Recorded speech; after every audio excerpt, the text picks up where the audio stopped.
Okay, I've been meaning to make this video. I've been putting together all my talking points. It's time to spend some time talking about the dock. Just look at this unbelievable specimen of a man. I just love him so much. Wait a second.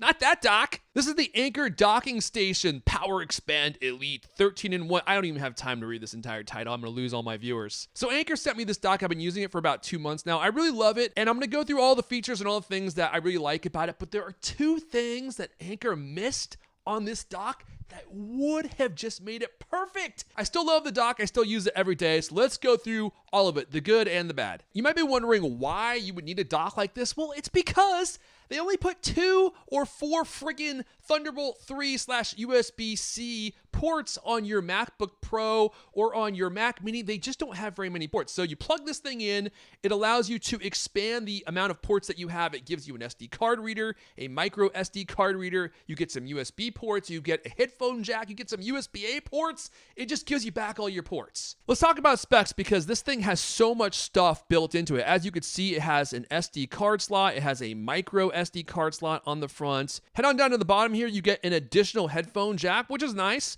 You also get 2 USB-C ports. Now, these are the fast 10 gigabit per second ports, so USB-C 3.1 generation 2. So these are insanely fast ports, the fastest that you can get. And this bottom one down here gives you 18 watts of power delivery, so it can charge your USB-C connected iPhone or your iPad pretty fast. Ooh, baby. Now, here's something that I love to see. USB-A right on the front. For some reason, Apple doesn't think that people are going to be using USB-A anymore, but virtually everything is still USB-A. It's nice to have this port right on the front because I use it all the time, especially when connecting portable hard drives or USB keys. It's just really handy to have this right on the front. Swinging on over to the back side, we have the port where you plug in the power for the dock itself.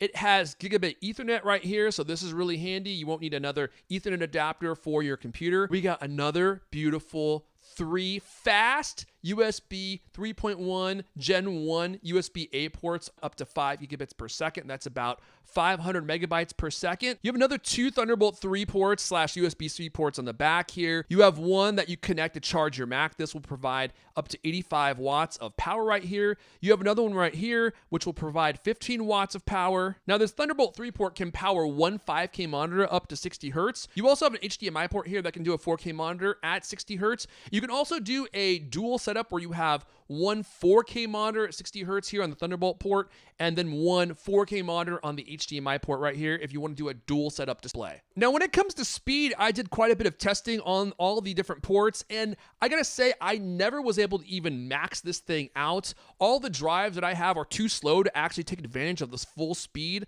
of these ports. These SD card readers on the front are also pretty fast. With my V60 card, I was getting about a 235 megabyte per second read speed and a 100 megabyte per second write speed. So that was maxing out the card. I couldn't even test the full speed of these card readers because my card isn't fast enough to keep up with the dock itself, and that's a good problem to have. Now, another thing about this dock that I really like is it also will charge your Mac. It provides up to 85 watts of power, which is both a good and a bad thing, and I'll touch on that in just a little while. One of the things I love about this, and I know that some of you are going to be like, I can't believe that he's mentioning this as a feature, is I love the industrial design. It has like this really beautiful kind of classy aesthetic to it. It kind of reminds me of like an appliance from like the 50s. When this is sitting on your desk, I think that's something important. I love the way it's designed. It matches the style of my MacBook Pro, so it's something I certainly appreciate. There's a lot of really ugly docks out there, and this is not one of the ugly ones. I think it's actually quite striking. The other thing that's unusual about this dock is it actually has a power button sitting at the top. I don't know why more docks don't have power buttons. Maybe it's because they don't need them, but this one you can turn on and off. And one of the reasons why I like that is because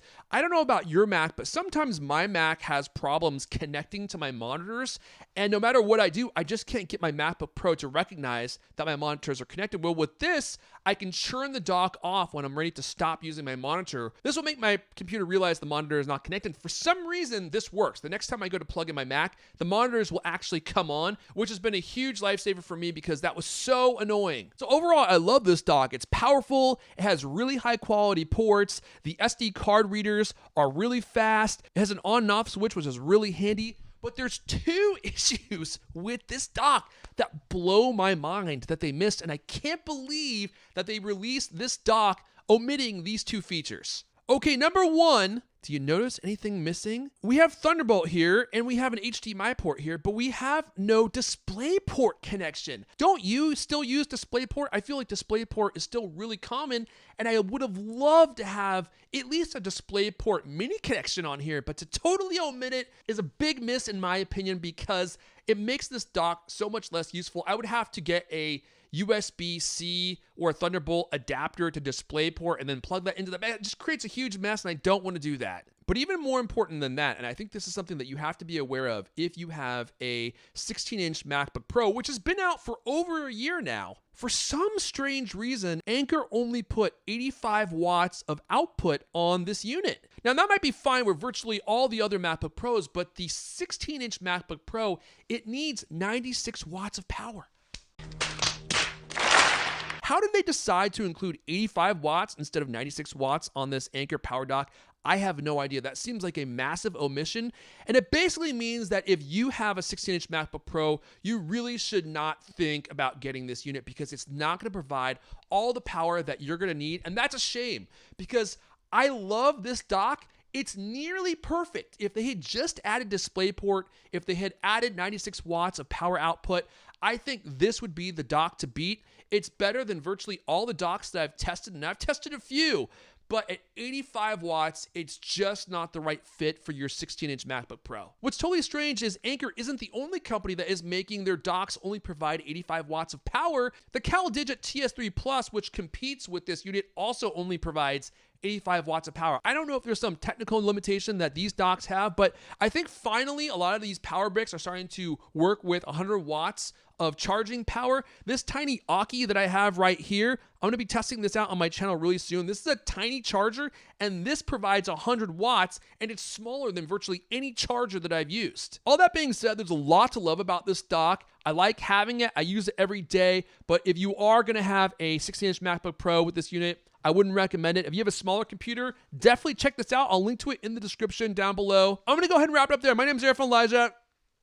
Gadget Hunter. Oh, baby. Hit that like button, tweak that subscribe button. I'm coming back real soon with even more content. That's going to be it for me for now. I'll see you guys